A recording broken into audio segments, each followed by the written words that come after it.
थानी जी, सबसे पहले आप ही के साथ विधायक जी शुरू करते हैं। क्यों यहाँ की जनता बीजेपी को वोट करे, 3 लाइन में समझाइए जल्दी से। देखिए, कानपुर के लिए बीजेपी ने जब से मोदी जी 10 वर्ष उन्होंने तथ्यात्मक और प्रमाणित कानपुर के लिए किया है। कानपुर में सबसे जो एलिम्को बहुत बड़ी संस्था, जिसको पहले उन्होंने 650 करोड़, उसके बाद 700 करोड़ रुपए दिया, जिससे दिव्यांग हमारे भाई बहनों की सेवा पूरे देश में हो रही है, जिसको कांग्रेस ने बंद करने की संतुति कर दी थी। कानपुर में तमाम सड़कों का विकास, ओवर ब्रिजेस और रोजरी का हब, रक्षा का हब, रोजगार के संसाधन, तमाम ऐसे मेट्रो का होना, तमाम ऐसे संसाधन दिए हैं कानपुर में, जो कानपुर में आज तक ये अकल्पनीय थे और अभी भी लगातार उस पर काम जारी है, जिससे ठीक है। कई सीटों पर टिकट काट दिया बीजेपी ने अपने जो पहले सिटिंग एमपी थे। सत्यदेव पचौरी का टिकट क्यों काटा? हाँ, देखिए, वो फैक्टर है, एज फैक्टर है, तो एज फैक्टर में और कोई और रमेश अवस्थी को क्यों लिया? रमेश अवस्थी जी भारतीय जनता पार्टी कार्यकर्ता, मेरे साथ भारतीय जनता पार्टी उत्तर प्रदेश के 5 वर्ष से तो प्रदेश कार्य समिति के सदस्य हैं, और इसके पहले मैं 8 वर्ष तक भारतीय जनता पार्टी कानपुर का अध्यक्ष रहा। वो लगातार पार्टी के हर संघर्ष में साथ रहते थे। वो कार्यकर्ता है, बेसिक कार्यकर्ता है, इसलिए उनको टिकट दिया। कानपुर तो 2014 के बाद से बीजेपी की ही झोली में है, कैसे वापसी करेंगे? कांग्रेस यहाँ उम्मीदवार अपना खड़ा कर रहा है, माइक पे लगा के बोलिए। हाँ, कानपुर एक औद्योगिक शहर रहा है और ये लेबरों का, मजदूरों का शहर रहा है, और यहाँ की उद्योग की व्यवस्था को पूरे तौर से चरमा बिल्कुल खत्म कर दिया है। मैं इस पर 1-2 लाइन की बात कहूंगा। वो जिनके हाथ में हर वक्त छाले रहते हैं, आबाद उन्हीं डब्बे महल वाले रहते हैं। ये हमारा लेबरों का शहर है और यहाँ के मजदूरों को बेरोजगार कर दिया, यहाँ की मिलों को बंद कर दिया। यहाँ पे मिलों को चालू कराने के नाम पर भारतीय जनता पार्टी की डबल इंजन की सरकार पिछले 10 सालों से झूठ बोल रही है और एक भी मिल को चालू नहीं किया। लाल इमली बंद है, सारी विक्टोरिया मिल बंद है, लेदर स्टेट इंडस्ट्रीज बंद है। ये हमारा ईस्ट ऑफ मैनचेस्टर था कानपुर, उसका स्वरूप बिगाड़ दिया। ये भारतीय जनता पार्टी वाले सिर्फ चंद लोगों के अमीर घरानों के लिए काम कर रहे हैं, कानपुर को बर्बाद कर दिया। इसलिए चलिए, चुनाव एमपी का है, होने वाला लेकिन विधायक वर्सेस विधायक की लड़ाई हो गई। आपने देख लिया, आरएलडी की तरफ से मोर्चा संभालिए, आप तो इन्हीं की टीम में है। बार बार हर जगह कह रहे, देखो ये लोग पलट गए इन वक्त पे। देखिए अंजना जी, हाँ, इस देश में कांग्रेस को 4 दशक लग गए किसानों का सम्मान करने के लिए। खेत और खलिहान का सम्मान करने का काम इस देश के यशस्वी प्रधानमंत्री श्री नरेंद्र मोदी जी ने करने का काम किया। कांग्रेस को चौधरी साहब को सम्मान देने के लिए कांग्रेस 4 दशक तक नहीं कर पाई, इन्होंने किया। और ये चौधरी साहब के सपनों का भारत बनाना चाहते हैं। और इस देश का किसान नरेंद्र मोदी जी को तीसरी बार प्रधानमंत्री बनाने, माइक ऊपर कीजिए। हाँ, इस देश का किसान तीसरी बार श्री नरेंद्र मोदी जी को प्रधानमंत्री बनाने के लिए वोट कर रहा है और तीसरी बार श्री नरेंद्र मोदी जी प्रधानमंत्री बनने जा रहे हैं। ठीक है, कई राज्यों में देखिए, पहले बार से तो वोटिंग परसेंटेज कई जगहों पर बढ़ा है, तो यूपी में कई जगहों पर गिरा भी है। क्या आप लोगों को चिंता हो रही है? तेजस्वी यादव कह रहे हैं कि 400 पार वाला तो पहले और दूसरे फेज में ही ध्वस्त हो गया। देखिए, विपक्ष के पास अब कहने के लिए कुछ नहीं है, क्योंकि मोदी जी पर पूरे देश ने विश्वास किया है और मोदी जी शख्सियत पूरे विश्व की है। और मोदी जी को जो आशीर्वाद पूरा देश दे रहा है, ये 2014 देख लीजिए, 17 देख लीजिए, 19 देख लीजिए, 22 देख लीजिए, ये प्रमाण है हमारा कि मोदी जी को सभी लोग आशीर्वाद दे रहे हैं। यही कानपुर है जहां पर मोदी जी की पहली रैली 19 अक्टूबर 2013 को हुई थी। हम प्रधानमंत्री नहीं थे, मोदी जी प्रधानमंत्री नहीं थे, उत्तर प्रदेश में हमारी सरकार नहीं थी।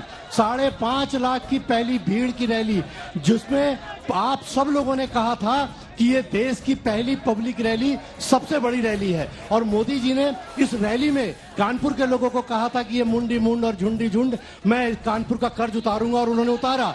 200 करोड़ रुपए का टूल रूम एमएसएमई के माध्यम से दिया, जो नौजवानों के रोजगार के साधन को सृजन करता है। उन्होंने तमाम ट्रेनों को चलाने का काम किया, स्टेशनों को डेवलप कराने का काम किया, बिजली व्यवस्था पे उन्होंने पहले 450 करोड़ और फिर हजारों करोड़ रुपए उन्होंने देने का काम किया। इतना ही नहीं, कानपुर में जो टेक्नोलॉजी की ये बात करते हैं कि आप पुरानी मिलों को अगर आप चालू करने की बात कहेंगे तो आप उसका कपड़ा कौन पहनेगा, पुरानी मिल के प्रोडक्ट को कौन लेगा, उसकी टेक्नोलॉजी को बदला है। और टेक्नोलॉजी टेक्नोलॉजी बदल करके उन्होंने नई टेक्नोलॉजी पे कानपुर की मिलों को डेवलप करने का काम किया है।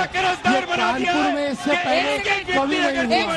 और कानपुर में स्वास्थ्य सेवाएं देखिए 200 करोड़ रुपए लगा करके एक सेकंड आप दोनों से कह रही हूँ, आज तक है, इस पे हम लोग शाउटिंग मैच नहीं करते हैं।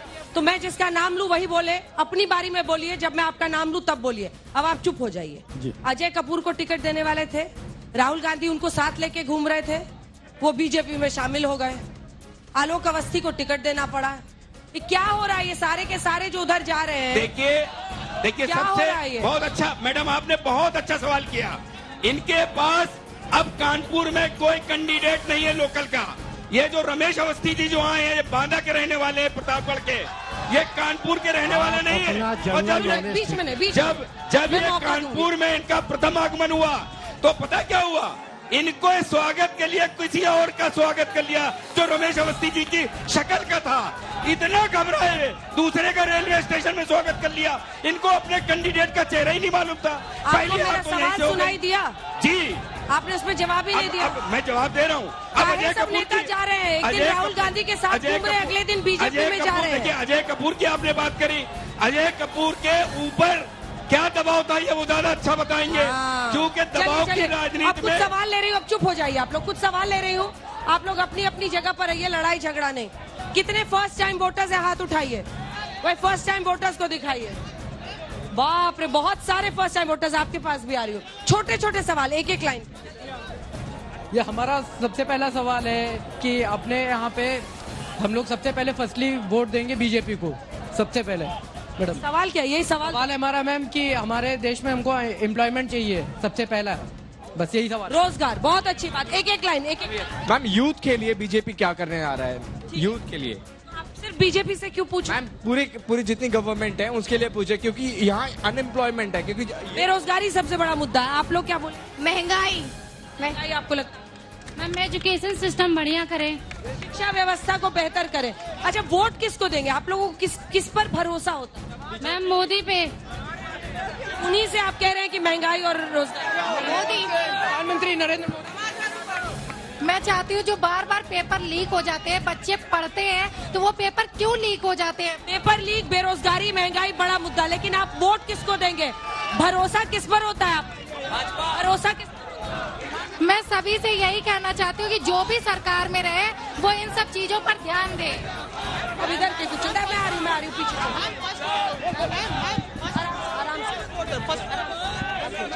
मैम ये बताइए कि रमेश अवस्थी जी आखिर यहाँ के नहीं है, उसके बावजूद उन्हें टिकट मिलता है। एक एक। मैम कांग्रेस जो घोषणा पत्र निकाली है उसमें इतना रोजगार दिखा रही है, मतलब वैकेंसियां हैं, तो ये जो अभी सेंट्रल गवर्नमेंट क्यों नहीं भर रही है उस वैकेंसियों को? क्यों नहीं first time. Yes ma'am ma'am ये कांग्रेस ने इलेक्ट्रो बॉन्ड्स जो निकाले, स्कैम किया, इसके बारे में आप क्या कहना चाहेंगे? मैम रोजगार बहुत इम्पोर्टेंट है, रोजगार बहुत इम्पोर्टेंट। मैम रोजगार के क्षेत्र में बोल रहे थे, बहुत काम किया है हमारे भाजपा के विधायक जी। तो ये बताइए, अभी ILO की रिपोर्ट आई, उसमें 83% युवा बेरोजगार है, और आप कहते हैं रोजगार दिया, कहाँ से दिया रोजगार? आप बताइए, आप वोटर हैं? वोटर हैं? बताइए क्या मुद्दा है, क्या सवाल है आप लोगों का? अब खाली नेता भर जाएंगे फिर।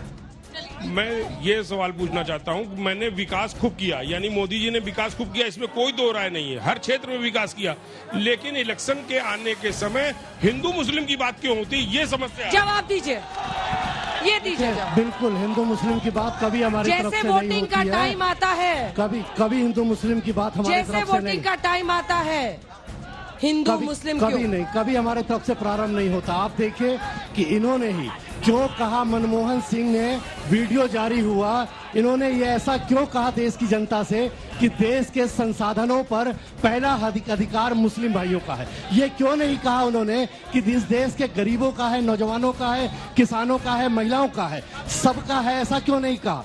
इन्होंने ये हिंदू मुस्लिम प्रारंभ किया। क्यों इन्होंने, स्टालिन ने जब कहा सनातन को कुचल दो, हमारी आस्था संस्कृति को कुचल दो, उनको छक्का मारने का मौका मिल क्यों गया। ऐसा सनातन को कुचलने जनता की क्या बात चाउट हो रही करेंगे? है, उसको पता ही नहीं चल रहा है। 500 वर्षों अरे तक वो हम कह रहे थे जो नहीं करने आप वही मंदिर का करने लगे। इंतजार करें और आप कहें कि हम हिंदू मुस्लिम कर रहे चलिए, हैं, हमारे कुछ और पूर्वज सवाल है, उसमें कैसे बलिदान हो जाए और आप कहें कि हम हिंदू मुस्लिम कर रहे हैं। एक सवाल क्या मस्जिद है? पाकिस्तान में रोक कर है कि हम दिखाइए। लोग मोदी को वोट देना चाहते हैं, मोदी की सरकार दोबारा बनाना चाहते हैं यहाँ पे।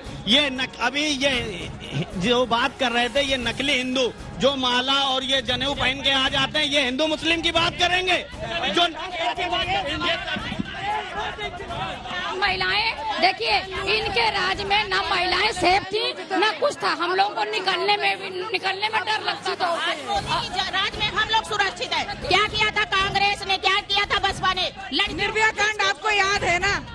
क्या एक तरफ कांग्रेस के प्रवक्ता जी से सवाल है, एक तरफ इनके राहुल गांधी जी सपा के हैं, कांग्रेस चूंकि गठबंधन है इसके साथ, इनके गठबंधन साथी से सवाल है, ठीक है, एक गठबंधन की एक इनके राहुल गांधी अपना जनेऊ अपना गोत्र बताकर हिंदुओं को वो करते हैं, प्रचार करते हैं, और वहीं दूसरी ओर उन्हीं आज झाड़ रहे हैं, बोल रहे हैं हम कांग्रेस का जवाब नहीं देंगे।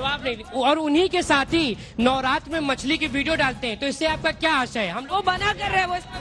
विधायक जी दे दीजिए, आपके साथी है, जवाब दे दीजिए। देखिए ऐसा है कि जब देश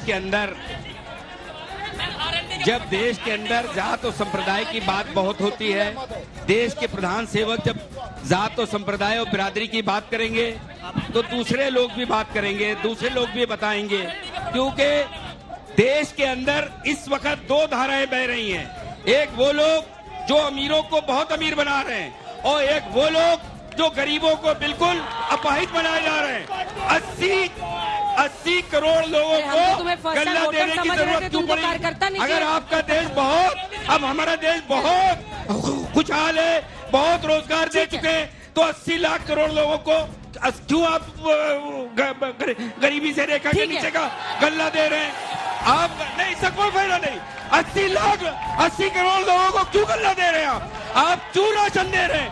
5 किलो राशन के बाद चलते हैं। नहीं, ऐसे मत कीजिए, हमारे मेहमान है वो, हमारे मेहमान है, आपका भविष्य खतरे में।